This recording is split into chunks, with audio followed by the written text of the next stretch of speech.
So can we give a big round of applause for Henry Ian Cusick and Maggie Grace?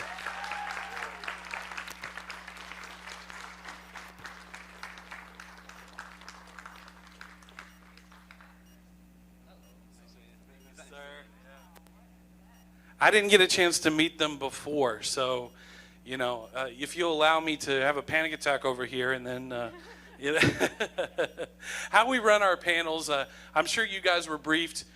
We like to get started with a question, then we want to give our audience as much time to ask questions at the center as possible. So maybe if we could start, a good place to start, I think, would be, how did you get involved with Lost in the first place, and what brought you to it and made it something you knew you had to be a part of? You go first, because you were on the show before me. Gosh, I was like 20 years old, and I've been working, you know, full-time in film and television for a while, but, you know, it was the way they have you do pilot season. You kind of take things as they come, and you don't necessarily give anything any priority, and you have to go through a long process. At least back then you did. I don't know exactly how they run it now since there's no more pilot season. But back then you had to test for studio and test for network, and you had to sort of sign a deal for the next 7 years of your life before your final audition even, you know, because they wanted to make sure the leverage was in the right spot. So, so you basically had to commit before you even knew if you had the role. And so I just thought Lost was so special that I sort of let 2 other test deals go, and my agents were so upset, you know, because I would pretty much, statistically at least, definitely get a TV show if I took them in order. What were the other shows? It was the right decision, let's just say that. Oh, go on, tell us. What were...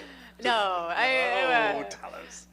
Well, I was, you know, a 20-year-old playing a teenager, so you do the math. You know, it was probably not Chekhov. But yeah, I just was like, I want to take this risk, and I was like making my rent with commercials, and you know, I was kind of in no place to be picky, frankly. But I was like, I really think this is so special. I just want to wait. I want to wait for it. Like, this is all I want.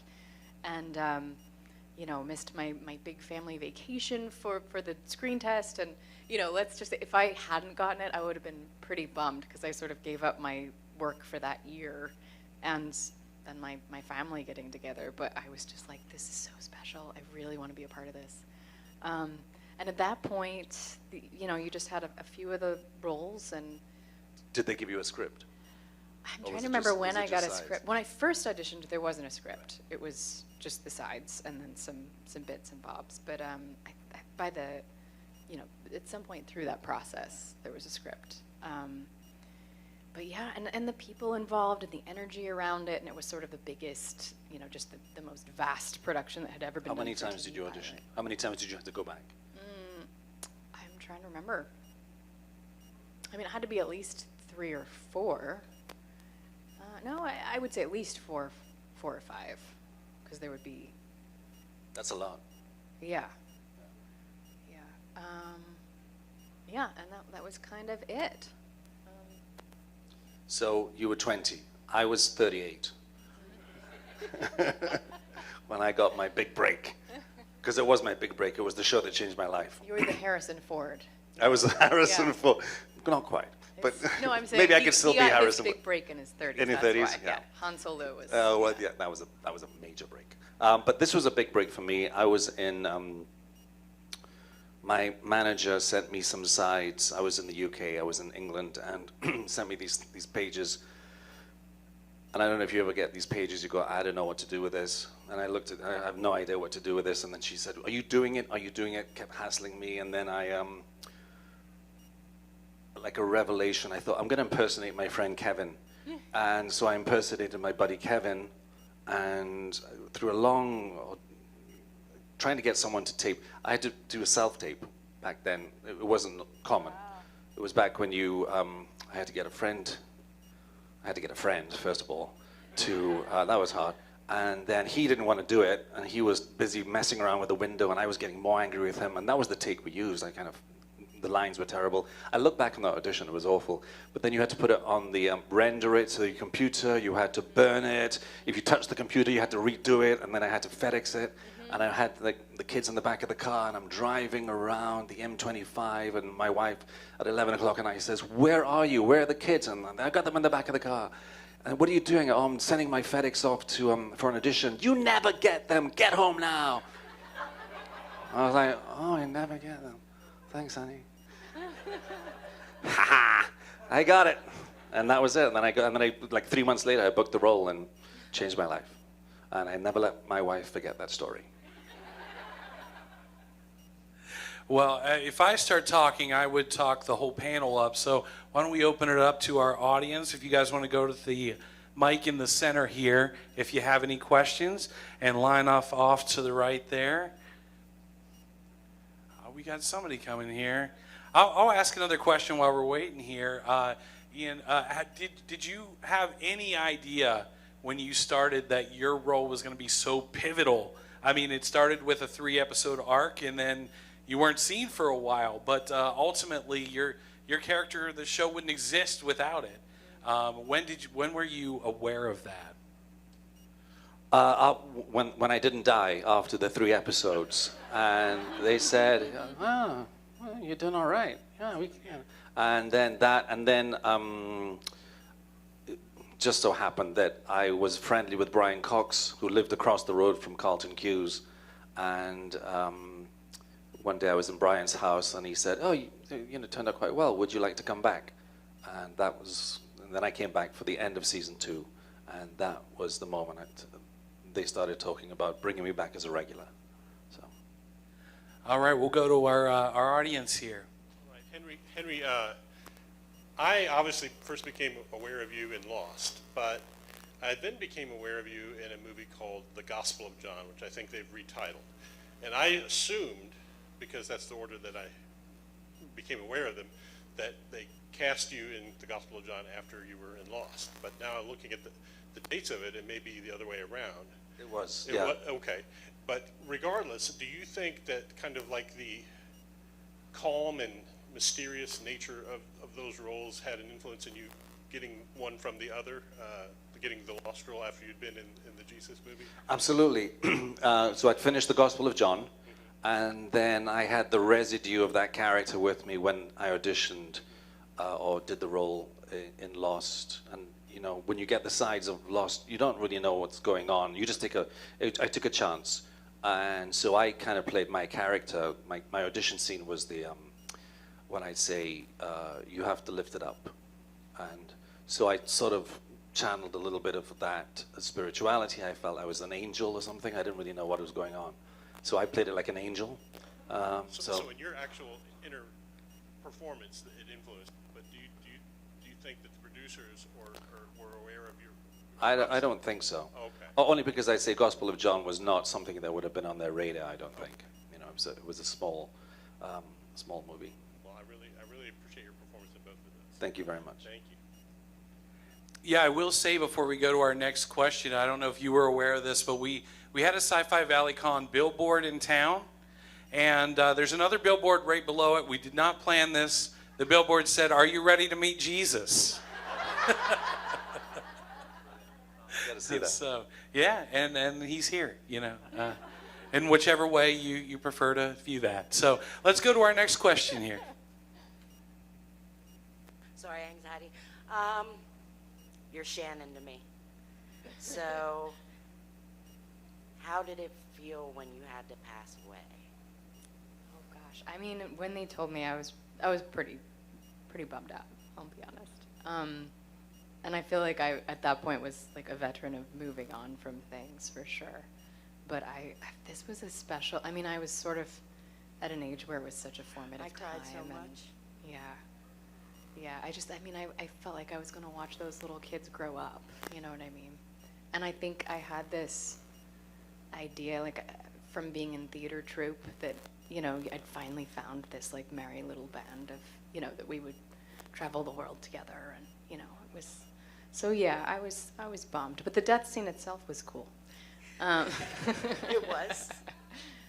Yeah, I mean, Naveen soaking wet in the rain definitely looks like Jesus, so just squint, you know. No offense. We're talking about Jesus a lot in this panel, so hey. Let's go to our next question there. Hello. I wanted to ask you both, what episode or episodes do you think challenged you most as an actor or taught you the most that you've carried forward? Maybe the most memorable one. I guess so. There's a lot of episodes are challenging for various reasons. The physicality, swimming underwater, running, just dealing with the jungle, all that sort of stuff. There was an episode, I think, that I learned a lot. It was the one with Daniel Faraday, and I forgot the name of the episode. But anyway, that was the episode I thought, I'm going to stop overacting. I'm just going to do less and do, I felt like I gave quite a dull performance, and I thought that was a really, you know, when you're doing so much TV, and you're just always doing the same thing, you thought, oh, I'm going to try and do something different. And that was the first time I thought, oh, I can relax. I don't need to be so, the world's ending, you know. And I thought, and that was a real learning curve for me. And I still have to, you know, remind myself that just relax. Don't push so hard.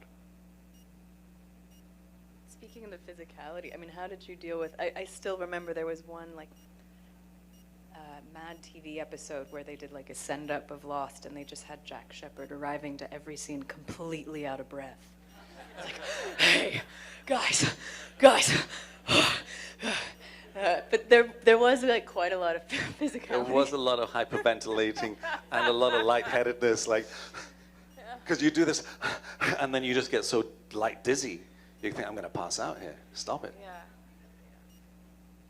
All right, do we have another question here? What was your favorite scene that you filmed or favorite moment when you filmed Lost? For me, the crash itself, because I think, you know, no matter how much experience you have as an actor, whether we were young or vets or whatever, like that was such a new sort of theater in the round, massive set with so much going on. You know, we're used to sort of like, okay, see that yellow X on the far wall? Like, that's the love of your life being destroyed by a dinosaur.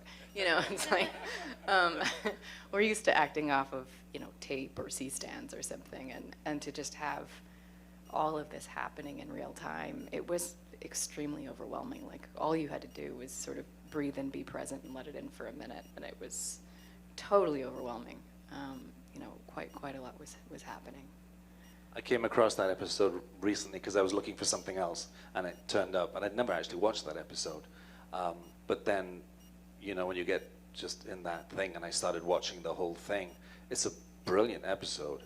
And I remember reading about it. It was like a $20 million episode or something like that, wasn't it? It was a very expensive episode. Yeah, I think 15, but at the time it was. It was a huge record. amount. Yeah. But how many days did you have to shoot it? Yeah, I want to say 20. I mean, more than a movie gets now, like Right. an indie, but, Yeah. you know. Because there was the scene where it's on the beach and Jack wakes up and the thing is falling over, and Yeah, I want to say it was like 22 or something. It was real time. And how was that shot, with 2 cameras? The Or was part it with just- Jack? Yeah, you know that whole beach sequence when that thing blows up. I mean, they had so many cameras, yeah. Okay.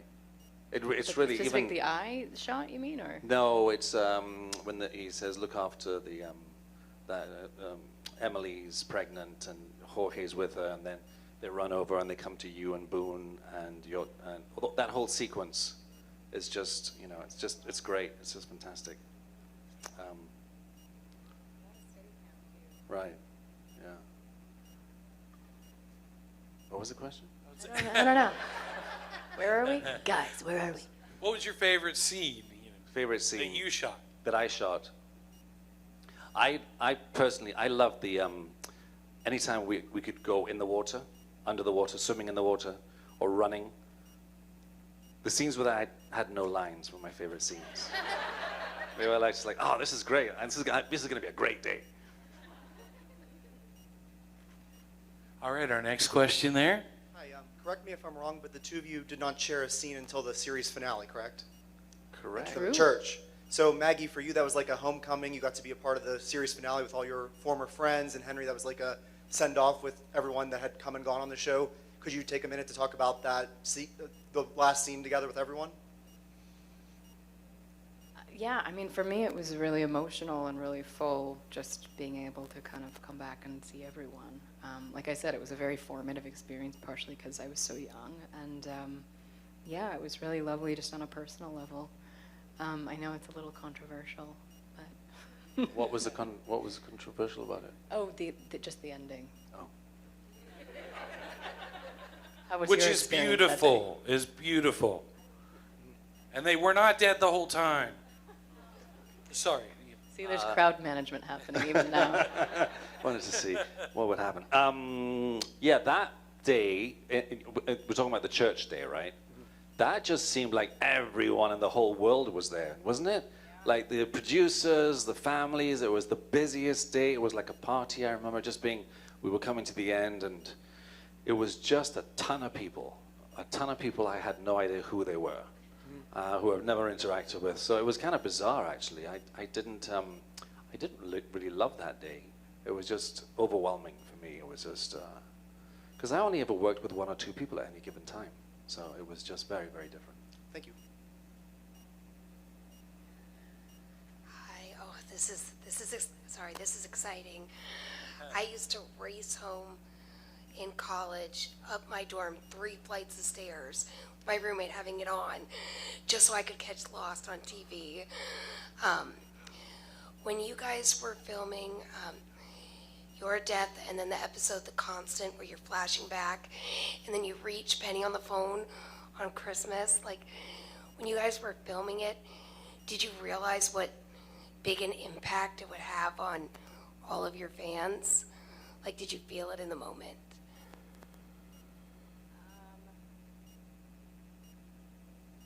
Gosh, I think we were just starting to have deaths on the show, so I think having seen, you know, the kind of impact that Ian's had, I think I had some sense of it. But gosh, I mean, the way you began your question, I really miss that feeling of appointment television that you shared with somebody. You know, I miss the urgency of it and the community of it, and now I feel like it's great that we can binge watch any show in history at the airport. You know, the convenience will never go away, but I do miss that feeling of like when we first started the show.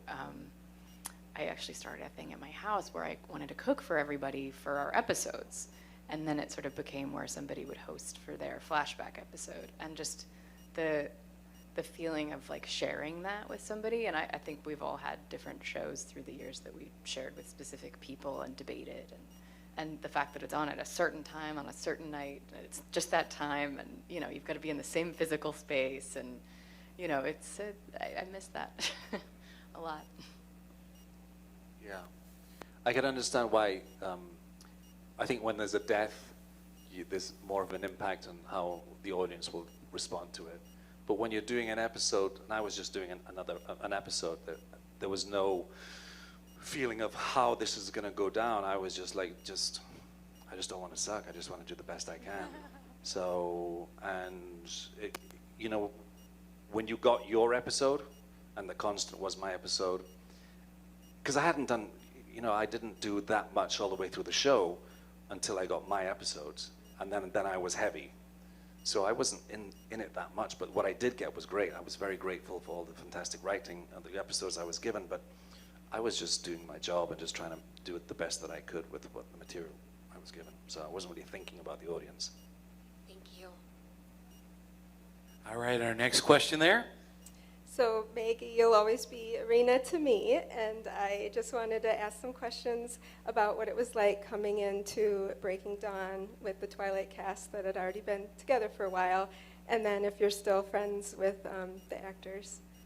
Gosh, yeah. I mean, it was nice to come into that because there were so many new characters at the same time with all the covens. A few of whom, to have gone on to do really interesting stuff. And I met two of my closest girlfriends in the world on that job, Mia Maestro and Julia Jones, who's here. So I like to say, like, you got to take jobs for different reasons, and you also have to have the capacity for surprise, that you never know what the reason will be in retrospect. And on that job, I was like, wow, I did this job to meet them.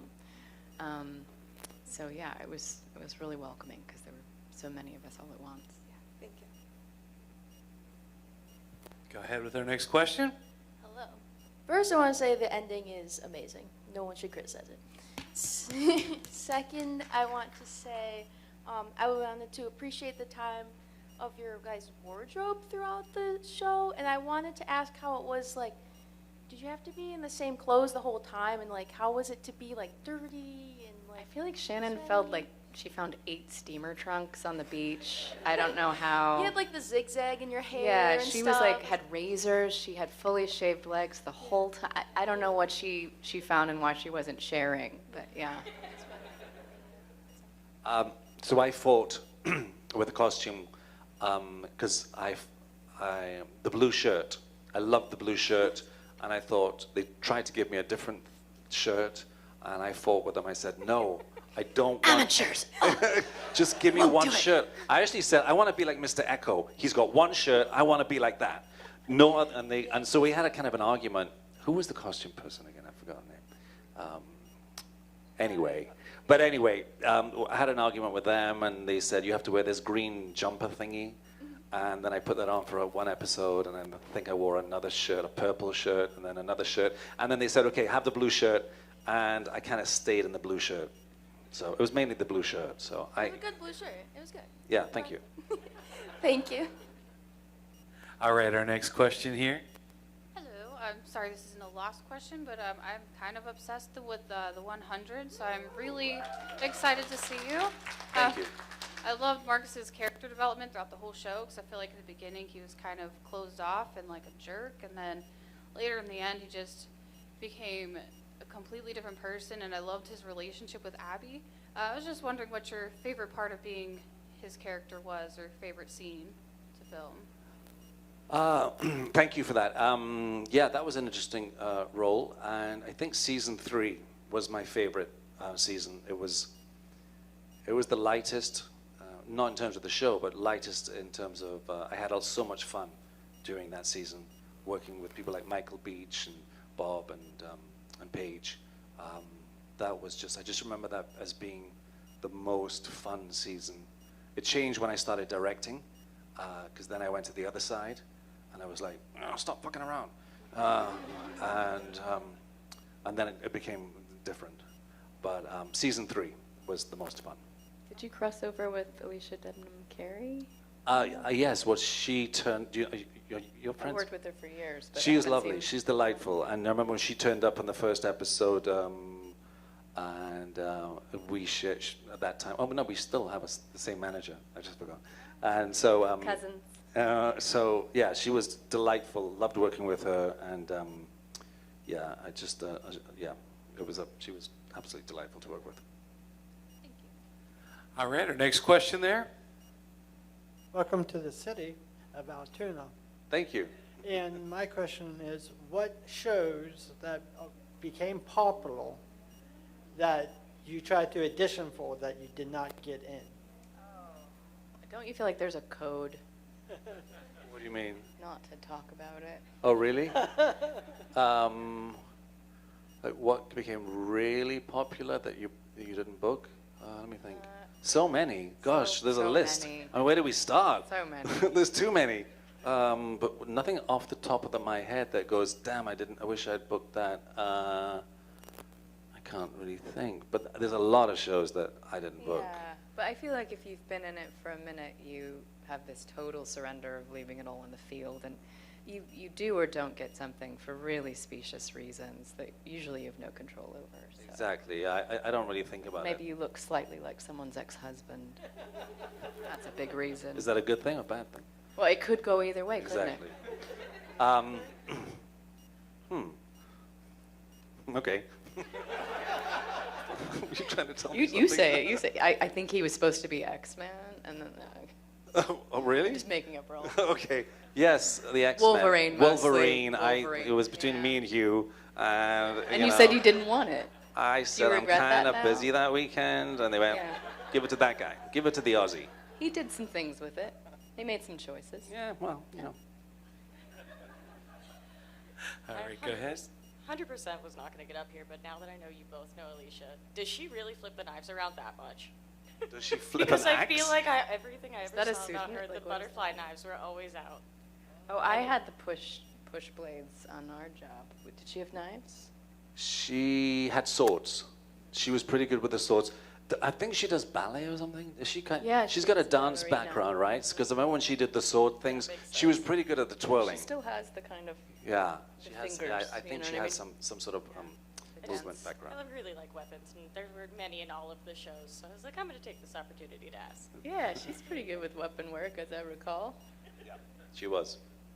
All right, our next question there, gentlemen. First of all, I love both of you guys. I have to know, at the end of the show, did you steal anything from the show? Oh, I wish I would have. My God. A souvenir or And like when I moved, I mailed a box of lost stuff to this really beautiful cancer charity, and they auction everything. If I'd known, you know, that stuff would be worth something and that you could donate, I would just be like shoving things in bags, you know. Yeah, I took a blue shirt. I took a blue shirt. And then they found out. And then they wanted it back. But I told them I auditioned it. I auctioned it. Oh, there you go. And You actually have it. No, I actually did. I don't have So it. you used pediatric oncology as a front for your own selfishness. Somebody got it. I don't know who got it. You look very familiar. No, okay. For a second there, I thought we. Have we worked together? Okay. But anyway, the blue shirt. But somebody else has it now. So no one hate on me, but I'm not actually a Lost fan. I've never seen it. I am a fan of the 100. She's a soon-to-be Lost fan. Yeah. Anyway, Aspiration. I am a fan of the 100. I echo everything my previous person said about your character, Love Marcus Kane, and your relationship with Abby. However, my question is for my brother, who is a huge fan of Andrew Peterson and his music, but also the Wingfeather Saga. Oh, wow. Yes. Okay. So I believe I read somewhere that the character that you voiced for the animated work that you did was written by him based on Desmond. Is that correct? Or somehow based on Desmond, influenced by. So when they were looking for the role, the person to play Pete the Sockman, they had a drawing, and they showed me the drawing, and it was basically Desmond, but with the claws, and they gave it to my agent and said, do you know, and they said, well, we look after this guy. So that's how I got it. But basically that drawing was a drawing of Desmond. I don't really know what the correlation was with them, but yeah, I looked He at the was drawing. a Lost fan, I think. Possibly, yeah, possibly that's how I could have, Yeah. that's how I Okay. possibly came by. Thanks. All right, go ahead. Your next question. Throughout the show, we had time traveling bunnies, the stations, smoke monster. Did they give you any idea of what was coming in the script, or was it just mystery the whole time? None. No, we got nothing. Like, we got the scripts, I think 2 days before we shot. Sometimes the next day. You know, and so we were, but when we got the scripts, they were, like, I was a fan. I was ravenous. I got that script. I mean, we would, in our house, we would fight over who was reading it first, you know, however it came. And, but no, we had zero idea of what was coming up, which made it even more exciting, right? When you got those scripts, you think, what was happening with all the characters?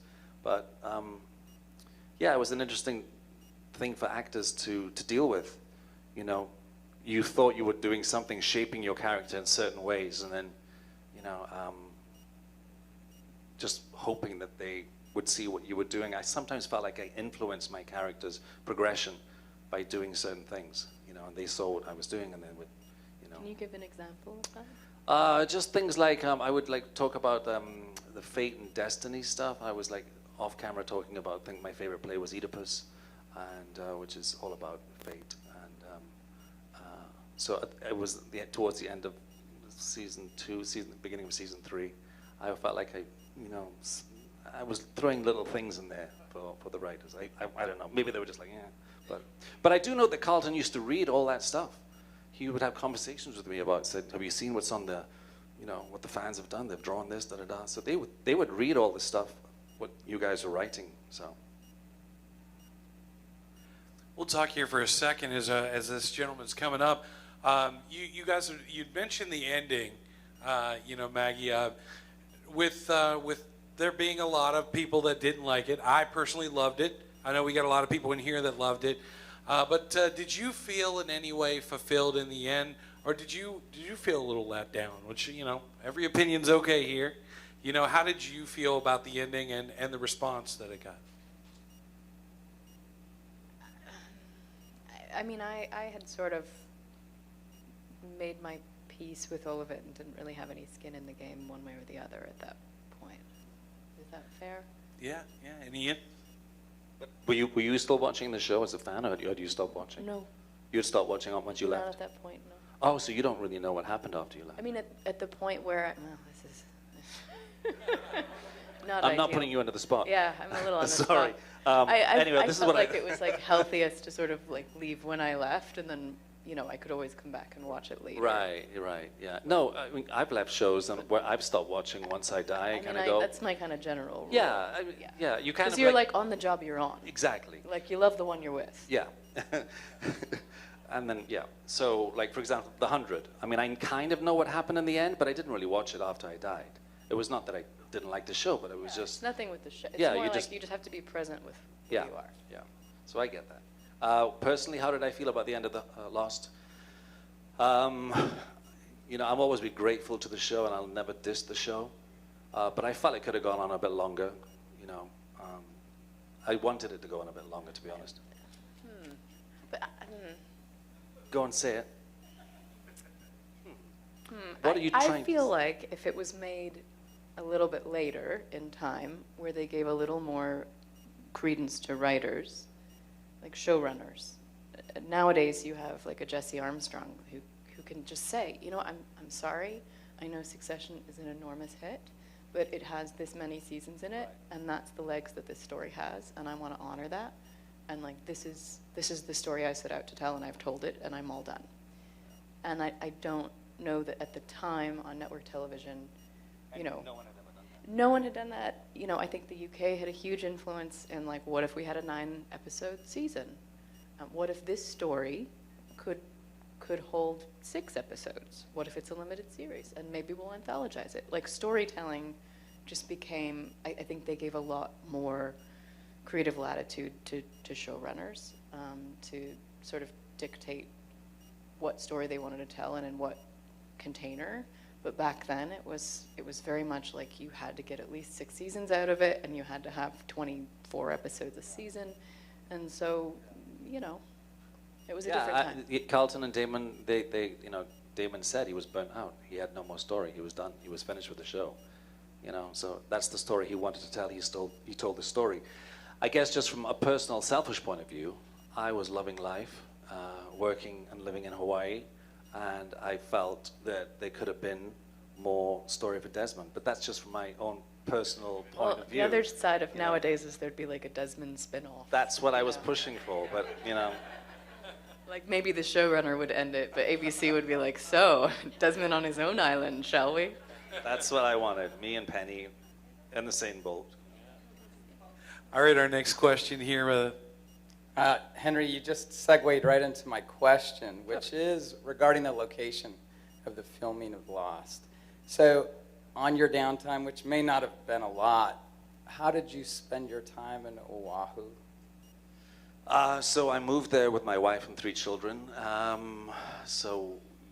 grew up in the West Indies in Trinidad, so when we arrived in Hawaii, I knew what island life was like, and I missed it. So I was able to give that to my children. Growing up there, it's just idyllic. It's just a great place to grow up. Very safe. You go out and play. You come home at 6. You're on your bikes. It's very free. And so my time off, we did family stuff. there's just so much to do there. It's just so nice to be able to go to work and then come home and sleep in your own bed.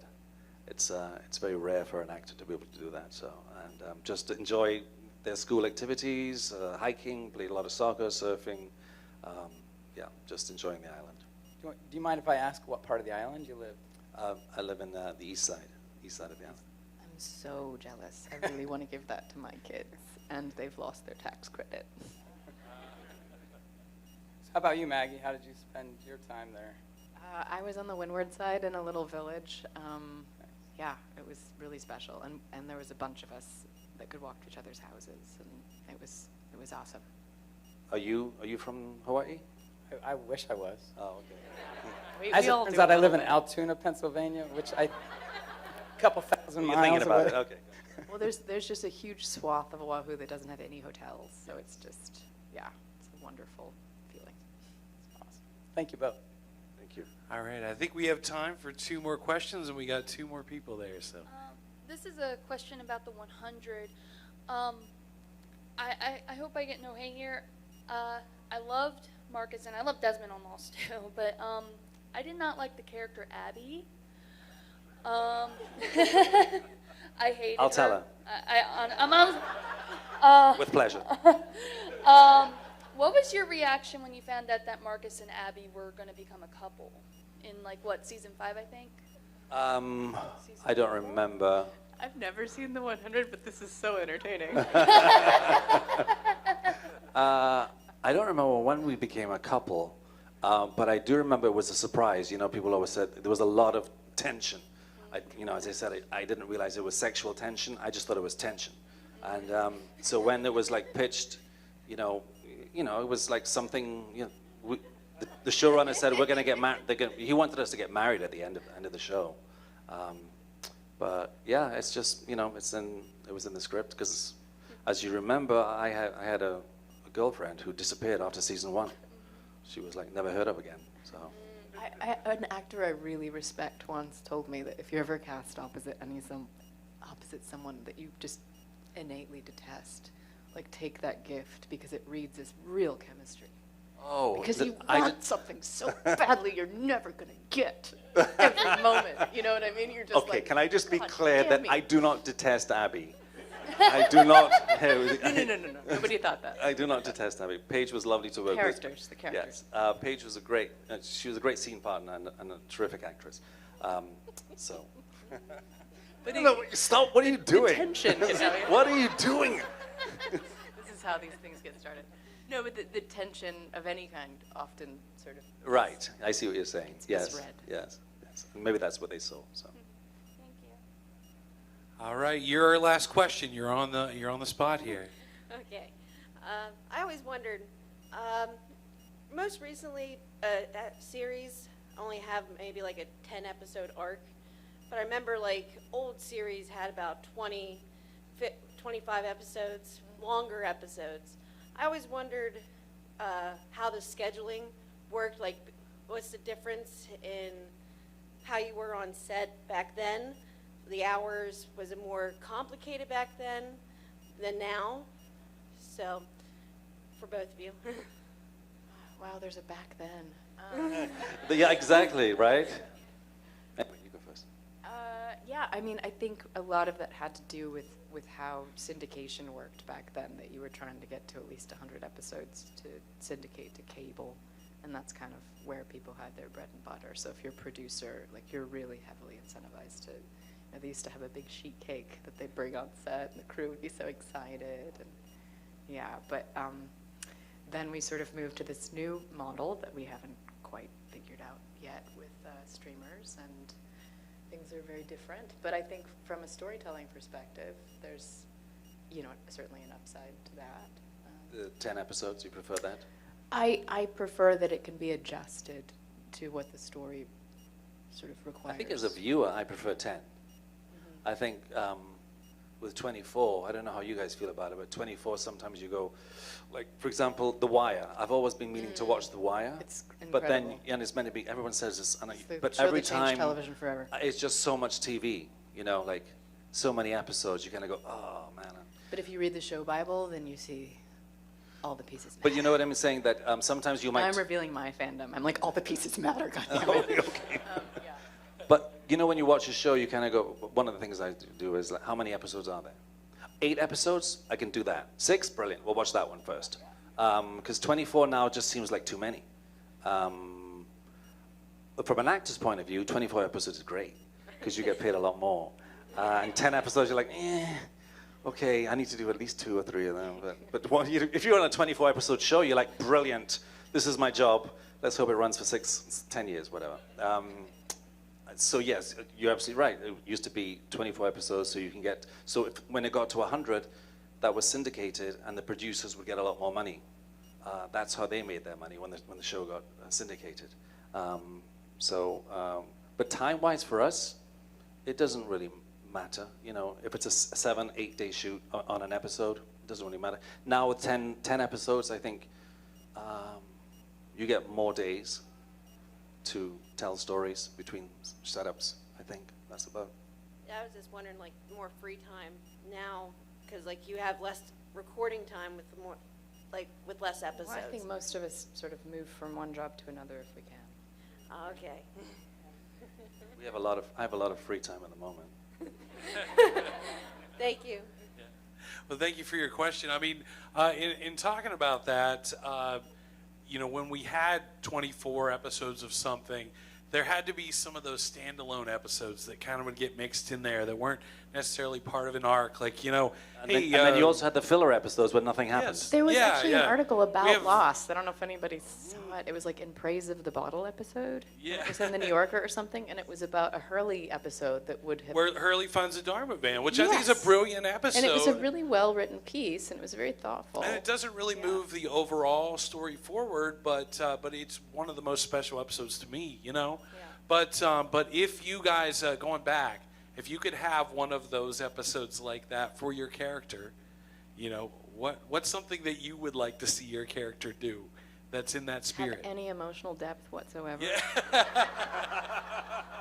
I was going to ask you about that. I didn't know if I should touch on it. Some sort of growth arc where she grows up and might be actually capable and self-reliant in any way. So I'm not the only one that feels like Shannon's a little underserved. I was sort of like, any moment now, guys. Can I like lift something heavy or do something selfless at any time? Yeah. Well, what about you, Ian? Do you have one? You know, I think Lost and Desmond for me, was probably the highlight of my career, and I'm really grateful for the writing. So no, I can't ask for anything more. They gave me a real gift, so I'm not going to ask for anything more. I think they gave me some great stuff to do. I was also grateful. Now you just made me sound so ungrateful. Just saying, like, I was ready to grow up. I was 20 and I wanted to grow up, but I was also very grateful. I got that from what you said. It was the subtext I got. You're like, no, it was pretty perfect. I think we're missing out on a Desmond Shannon show. There you go. That, you know, it could be a fun, you know, wacky odd couple, you know, kind of thing. You know, well, I mean, we talked about being grateful. We're incredibly grateful that we, you know, got to have both of them. And I'm hoping, I don't know about you guys, I hope maybe we'll have more Lost in the future here. You know, I've been pressing for it for years. It's like I said, I mean, when I found out my ex-wife was going to have a son, I was like, his name is Desmond. It was the first thing that came out of my mouth. His name is Desmond. So, you know, both of you, even though I didn't name a kid Shannon, you know, just being a part of this show that I don't know of any... Didn't she exemplify the qualities that you would wish for a daughter? Yeah, you know, maybe, you know, just didn't quite think of it. I know when we used to gather and there would be 20 people in my little apartment. I had a 1-bedroom apartment watching Lost every week.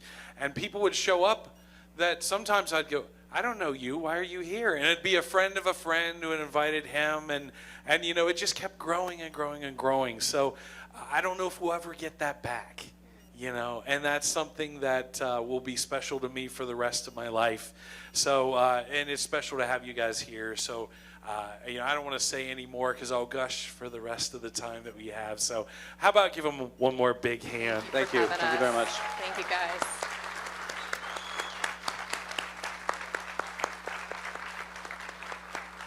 And of course, you have plenty of time to get the chance to shake their hand and tell them how much you enjoy the show and get an autograph or a picture, because they'll be here for the rest of the weekend. And who knows, maybe we can have them back sometime. So thank you guys. We'll have our next panel in just a little over a half hour. So if you have a 3-day VIP pass, you can stay in your seat if you like. Otherwise, yeah, big hand. Oh, thank you so much, sir. Yes. Oh, yeah. I'm hoping he'll come tomorrow. I want to get